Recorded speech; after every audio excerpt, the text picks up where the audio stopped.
বিধানসভা নির্বাচনের ফলাফল বদলে মালদার রাজনৈতিক আবার এক নতুন মোড় নিল। তৃণমূলের ভরাডুবির পর মালদার প্রাক্তন তৃণমূল তারকা প্রসেনজিৎ দাস আবার কংগ্রেসে ফিরলেন। মালদার রাজনৈতিক আকাশে নতুন সম্ভাবনায় আলো ছড়ালেন।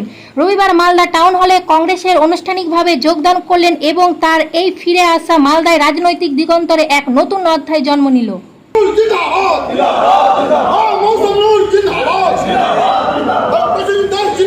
এবারে উত্তরীয় দিয়ে বরণ করে নেবেন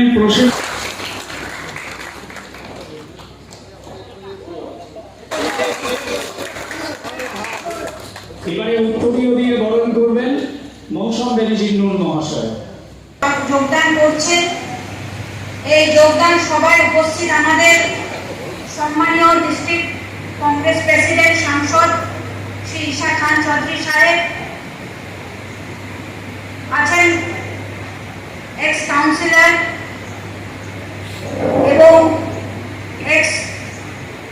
এখনো অ্যাকচুয়ালি তৃণমূলের উনি জেলার ইউথ প্রেসিডেন্ট, প্রার্থী ছিলেন গাজলের, এক্স তৃণমূল ছাত্র প্রেসিডেন্ট এবং আরো অনেক দায়িত্ব বিভিন্ন সময় প্রসেনজিৎ দাস পালন করেছেন। উনি আমাদের মাঝে আজকে উপস্থিত আছেন।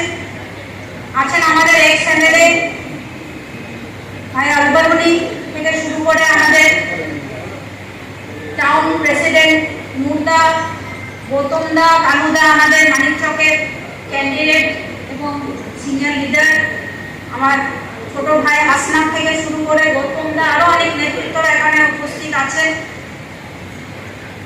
যারা জয়েন করছেন এবং মিডিয়া পার্সনস সকলকে আমার নমস্কার, সালাম, শুভেচ্ছা জানাই। এবং প্রসেনজিৎ দাসকে আমি অনেক অনেক ওয়েলকাম জানাই। ওনার নেতৃত্বে আজকে যারা যোগদান করছেন তাদের সকলকে আমরা মালদা জেলা কংগ্রেসের পক্ষ থেকে অনেক অনেক ওয়েলকাম জানাই। আজকে আমাদের জন্য এটা খুব আনন্দের দিন, কারণ জানুয়ারি মাসে আমিও ঘরের মেয়ে ঘরে ফিরে এসেছি। প্রসেনজিৎ দাস ঘরের ছেলে আজকে ঘরে ফিরে আসছি। ওর নেতৃত্বে প্রত্যেকটা ব্লক থেকে সে যেহেতু ছাত্র পরিষদ করেছে, যুব করেছে, মাদার করেছে, বিভিন্ন সময়ে তার সাথে অনেক নেতৃত্ব কর্মীরা যুক্ত হয়েছেন এবং রাহুল গান্ধী নেতৃত্বে আদর্শে বিশ্বাস করে, আমাদের প্রিয় বরকত সাহেবের আদর্শ নেতৃত্বে বিশ্বাস করে তারা আজকে আবার কংগ্রেসে ফিরছে।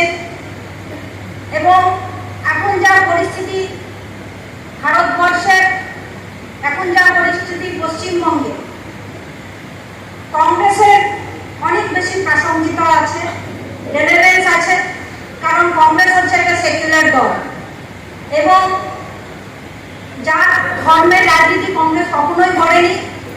প্রত্যেক মানুষের পাশে দাঁড়িয়েছে, সকলকে বুকে আগিয়ে নিয়ে কংগ্রেস নেতৃত্ব দিয়েছে, সরকার চালিয়েছে।